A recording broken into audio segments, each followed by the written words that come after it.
मिर्जापुर गांव में माया देवी अपने 2 छोटे बच्चों के साथ रहती थी। बारिश के मौसम में एक दिन रात को बाढ़ आ जाती है और पूरा गांव पानी में डूब गया। गांव के लोग वहां से जान बचाकर भागे। माया देवी भी अपने छोटे बच्चों के साथ पड़ोस के सिकंदराबाद में पहुंची। माया को देखकर सिकंदराबाद का सरपंच आया और बोला, ए बुढ़िया, हमारे गांव में क्यों आई है? सरपंच जी, आप तो जानते ही हैं कि हमारे गांव मिर्जापुर में बाढ़ ने अपना कहर दिखाना शुरू कर दिया है। इसलिए मुझे और मेरे 2 बच्चों को अपने गांव के बाहर ही रहने दो। तो जानती नहीं कि तेरे पति से मेरी दुश्मनी थी, तो मैं दुश्मनों को कैसे रख सकता हूँ? और वैसे भी तुम इतने गरीब हो, मैं विश्वास नहीं कर सकता कि तुम चोरी नहीं करोगे। सरपंच जी, हम समय काटने आए हैं, हम चोरी क्यों करेंगे? ए बुढ़िया, ज्यादा सयानी मत बन और अपने बच्चों को लेकर यहाँ से निकल जा। माया सरपंच के आगे खूब रोई, गिड़गिड़ाई, लेकिन सरपंच तेज तेज हंसता रहा और माया को गांव से बाहर निकाल दिया। माँ, अब हम क्या करेंगे? गांव में पानी है और दूसरे लोग गांव में घुसने नहीं दे रहे। अब हम कहाँ जाएं? जंगल के अलावा भी तो कोई रास्ता नहीं है। माँ, हम इस सड़क पर भी तो रह सकते हैं। नहीं बेटा, यहाँ भी पानी आ जाता है और अगर पानी नहीं भी आया तो सरपंच नहीं रहने देगा। हमें इसकी नजरों से दूर जंगल में ही जाना होगा। ईश्वर ने जो भी लिखा है नसीब में, वो तो होना ही है। माया अपने बच्चों को लेकर जंगल में चली जाती है। जंगल में बहुत सारे बांस के पेड़ हैं। वहाँ 2 आम के और बाकी फलों के पेड़ भी हैं। माँ, यहाँ तो गर्मी बिल्कुल नहीं है और बहुत सारे फल भी हैं। अब हम यहाँ पर पेट भर के खा सकते हैं और आराम से रह सकते हैं। हाँ माँ, अच्छा हुआ वहाँ बाढ़ आ गई, क्योंकि ना तो वहाँ फल मिलते थे और ना इतनी ठंडी अच्छी हवा। बच्चों, बाढ़ बहुत अच्छे के लिए आई। हमें ऐसा नहीं सोचना चाहिए, क्योंकि बाढ़ के कारण जान और माल दोनों का नुकसान होता है। और हम जंगल में रह सकते हैं, लेकिन हमें यहाँ एक झोपड़ी बनानी होगी, नहीं तो जंगली जानवर हमें ही खा जाएंगे। लेकिन माँ, हम झोपड़ी कैसे बनाएंगे? हम लकड़ियों की मदद से झोपड़ी बनाएंगे। हाँ माँ, मैं पेड़ पर चढ़कर लकड़ी काट लाऊंगा। नहीं मेरे बच्चे, पेड़ों में भी जीवन होता है, हमें इन्हें नहीं काटना चाहिए। हम इनकी वजह से ही सांस लेते हैं और खाते पीते हैं। फिर हमारी झोपड़ी कैसे बनेगी माँ? वो सामने देखो, वहाँ पर कुछ सूखी लकड़ियाँ पड़ी हैं, हम उनसे अपनी झोपड़ी बनाएंगे। माया अपने बच्चों के साथ लकड़ी इकट्ठा करना शुरू कर देती है और कुछ घंटों की मेहनत के बाद वो पर्याप्त लकड़ी इकट्ठी कर लेते हैं। देव नदी की तरफ झोपड़ी के लिए फूस लेने चला जाता है। देव, अकेले वहाँ मत जाओ, पहले लकड़ी से झोपड़ी बना लेते हैं, बाद में फूस ले आएंगे। देव उसकी कोई बात नहीं सुनता और फूस उठाने चला गया। तभी देव की चीख निकली, क्योंकि उसे सांप ने काट लिया। माँ, क्या हुआ देव? माँ, मुझे सांप ने काट लिया। यह बात सुनकर माया और मोनी दोनों रोते हुए देव की तरफ दौड़े। देव भी बेहोश हो चुका था। देव, देव, देव, बेटा, बेटा, हे भगवान, मैंने क्या बिगाड़ा है तुम्हारा? तुमने पहले पति छीन लिया, फिर घर और अब बेटा भी। भगवान, मेरा बेटा मुझे लौटा दो। तभी उन्हें एक आवाज आती है। माया, मैं जादुई बांस का घर हूँ। मैंने तुम्हारी बातें सुनी थी कि तुम अपने बच्चों को पेड़ों के बारे में समझा रही थी।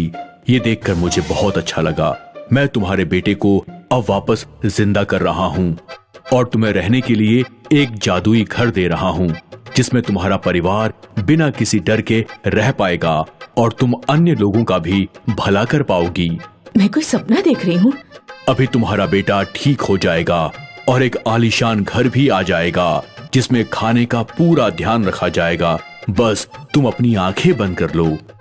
माया और मोनी अपनी आंखें बंद करते हैं और जादुई बांस का घर बनकर तैयार हो गया, जो दिखने में बहुत ही सुंदर है। तभी देव भी जिंदा हो गया और उसने अपनी माँ को आवाज लगाई। माँ, माँ। देव, तू ठीक है? हाँ माँ, मैं तो सोया था और आपने तब तक इतना अच्छा घर बना दिया। घर? तीनों पीछे देखते हैं तो वो भी हैरान रह जाते हैं, क्योंकि वहाँ बांस का जादुई घर है। वो तीनों जल्दी से घर के अंदर जाते हैं। अंदर से वो घर नहीं, महल है। देव और मोनी को वो घर बहुत पसंद आता है। वो वहीं रहने लगे और खूब फल खाते। इसी तरह तीनों रहने लगे। माया और उसके बच्चों के कुछ दिन आराम से बीत गए। फिर उन्होंने एक दिन देखा कि सरपंच भी बाढ़ से बचकर जंगल में भाग आया है। माया, मुझे माफ कर दे और मेरे परिवार को अपने घर में रख ले। माया, मुझे माफ कर दे। माया, आपने हमें अपने गांव में नहीं आने दिया, हम अपने गांव में क्यों आने दे? बेटा, मुझे माफ कर दो। कोई बात नहीं सरपंच जी, आ जाइए घर में। सरपंच ने जैसे ही अपने परिवार के साथ घर में कदम रखने की कोशिश की, जादुई घर ने उसको बाहर फेंक दिया और बहुत तेजी से जंगल में भी बाढ़ आ गई, जिसमें सरपंच और उसका परिवार भी बह गया। लेकिन जादुई बांस के घर को कुछ नहीं हुआ, वो सही सलामत रहा। कुछ दिन में बाढ़ का कहर शांत हो गया और माया अपने बच्चों के साथ जंगल में ही रहने लगी। एक गांव में रामू और मंगल नाम के दो नाई रहते थे। दोनों की दुकानें आमने सामने थी। रामू सरल स्वभाव का और एक दयालु इंसान था। उसकी दुकान पर अक्सर एक बूढ़ा भिखारी आया करता था। रामू फ्री में उस भिखारी के बाल काट देता, अपना खाना उसे खिला देता और ठंड के दिनों में उसे गर्म कपड़े भी देता। दूसरी तरफ मंगल एक चालाक और कंजूस इंसान था। वह अपनी दुकान पर आने वाले ग्राहकों से इधर उधर वाले लोगों की बुराइयां और चापलूसी से भरी बातें करता। भाई साहब, तुमने रमेश के लड़के के बारे में कुछ सुना? अरे हाई स्कूल में 3 बार फेल हो गया है। रमेश के सारे बच्चे बिगड़े हुए हैं। काश उसे आपके जैसे बच्चे मिले होते। रामू की पत्नी पेट से थी।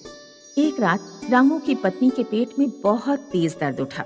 रामू अपनी पत्नी को लेकर कुछ दिनों के लिए शहर में हॉस्पिटल चला गया। उस समय जब भिखारी गांव में आया तो उसने देखा कि रामू की दुकान बंद है। भिखारी मंगल की दुकान पर गया और बोला, बेटा, रामू की दुकान बंद है। क्या तुम मुझे खाने के लिए कुछ दे दोगे और मेरे बाल काट दोगे बेटा?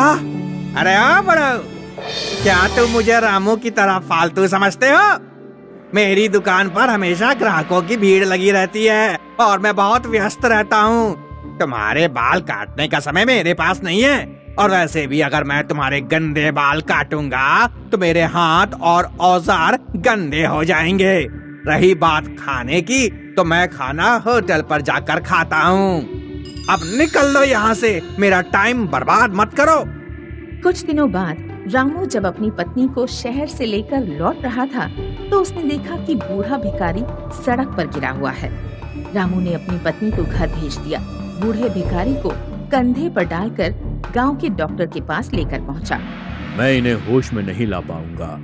शारीरिक कमजोरी और लगातार कई दिन भूखे रहने के कारण इनके शरीर में खून और ग्लूकोज की कमी हो गई है। तुम्हें इन्हें हॉस्पिटल ले जाना पड़ेगा। रामू अभी अभी हॉस्पिटल से अपनी पत्नी की डिलीवरी कराकर आ रहा था। उसके काफी पैसे खर्च हो चुके थे। रामू के पास भिखारी को हॉस्पिटल में एडमिट करने के पैसे नहीं थे। अगर बाबा को हॉस्पिटल में एडमिट कराना है तो एक ही तरीका है, मुझे घर या दुकान में से कोई एक चीज गिरवी रखनी पड़ेगी। घर गिरवी रख दूंगा तो पत्नी और बच्चों के लिए परेशानी होगी। दुकान ही गिरवी रख देता हूँ। कुछ दिन ज्यादा मेहनत करके दुकान को छुड़ा लूंगा। रामू ने अपनी दुकान गिरवी रख दी और बूढ़े को अस्पताल ले जाकर उसकी जान बचा ली। लेकिन जब रामू गांव लौट कर आया तो उसने देखा कि मंगल ने रामू के बराबर में ही अपने बेटे के लिए एक और नाई की दुकान खुलवा दी है। गांव में 3 दुकानें हो जाने के कारण रामू का धंधा बिल्कुल ही मंदा पड़ गया। एक दिन रामू मंगल के पास गया और उसने विनती की, मंगल भाई, क्या तुम अपने बेटे की दुकान कहीं और शिफ्ट करवा दोगे? मैंने एक भिखारी की जान बचाने के लिए अपनी दुकान गिरवी रख दी थी। अगले 2 महीने में मैं अगर रकम नहीं चुका पाया तो मेरी दुकान हमेशा के लिए मेरे हाथों से निकल जाएगी। क्या मैंने तुमसे कहा था कि भिखारी को हॉस्पिटल में एडमिट करवाओ और उसका खर्चा उठाओ? मेरा बेटा कहीं दुकान शिफ्ट नहीं करेगा। तुम्हारी दुकान तुम्हारे पास रहे या ना रहे, मुझे इससे कोई मतलब नहीं। 2 महीने बीत गए और रामू दुकान छुड़ाने के लिए पैसे इकट्ठे नहीं कर पाया। बनिया उसके घर पर आकर धमकी दे गया कि अगले सप्ताह तक अगर पैसे नहीं मिले तो रामू अपनी दुकान भूल जाए। रामू बहुत चिंतित था। उसे अपना भविष्य अंधकार में नजर आ रहा था। एक रात रामू को एक सपना आया। सपने में उसे वही बूढ़ा भिखारी नजर आया जिसकी उसने जान बचाई थी। रामू, तुम जैसे नेक दिल लोग दुनिया में बहुत कम हैं। बहुत साल पहले किसी ने मुझे वरदान दिया था कि मरने के बाद मेरा शरीर सोने में बदल जाएगा। मेरी उम्र पूरी हो चुकी है। कल मैं तुम्हारे दरवाजे पर आऊंगा। तुम मेरे सर पर एक लाठी मारना, मेरा शरीर मरकर सोने का बन जाएगा। उसके बाद तुम अपने घर की आर्थिक स्थिति आसानी से सुधार पाओगे। अगले दिन जब रामू सोकर उठा तो रात में आए सपने के बारे में सोचने लगा। रामू को नहीं लगा था कि उसका सपना सच होने वाला है, लेकिन तभी उसे सामने से बूढ़ा भिखारी आता हुआ दिखाई दिया। नहीं, मैं किसी के सिर पर डंडा मारकर उसकी जान नहीं ले सकता। तुम किसी की जान नहीं ले रहे हो। मैं वैसे भी मरने वाला हूँ। जाते जाते मैं बस तुम्हारी थोड़ी मदद करना चाहता हूँ। रामू ने कपकपाते हाथों से भिखारी के सिर पर डंडा मारा। भिखारी का शरीर जमीन पर गिर गया और सोने का बन गया। मंगल उस समय दुकान पर जा रहा था। उसने यह सब देख लिया। मंगल की लोभी बुद्धि ने सोचा, लगता है सुबह के इस समय कोई विशेष मुहूर्त होता है। अगर इस समय कोई घर के दरवाजे पर आए, भिखारी के सिर पर डंडा मारकर उसे मार दे तो उसका शरीर सोने का बन जाता होगा। मैं एक नहीं 3 भिखारियों को बुलाकर उन्हें मार दूंगा और उनका शरीर सोने का बना दूंगा। फिर मैं रामू से 3 गुना ज्यादा अमीर बन जाऊंगा।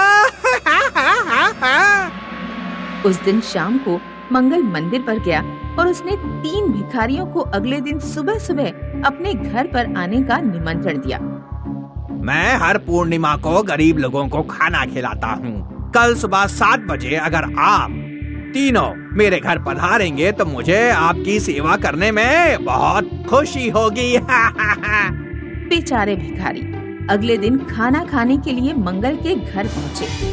हमें आपकी आंखों पर पट्टी बांधनी होगी। दरअसल ये एक रिवाज है। मंगल, उसकी पत्नी और उसके बेटे ने तीनों भिखारियों की आंखों पर पट्टी बांध दी और फिर जोर जोर से उनके सिर पर डंडा मारने लगे। भिखारियों की चीख पुकार सुनकर गांव के लोग मंगल के घर पहुंचे। तीनों भिखारी मर गए, लेकिन किसी का शरीर सोने का नहीं बना। गांव के प्रधान तक ये बात पहुंची कि मंगल ने 3 भिखारियों की हत्या कर दी है। मंगल पर मुकदमा चला और उसे फांसी की सजा हो गई।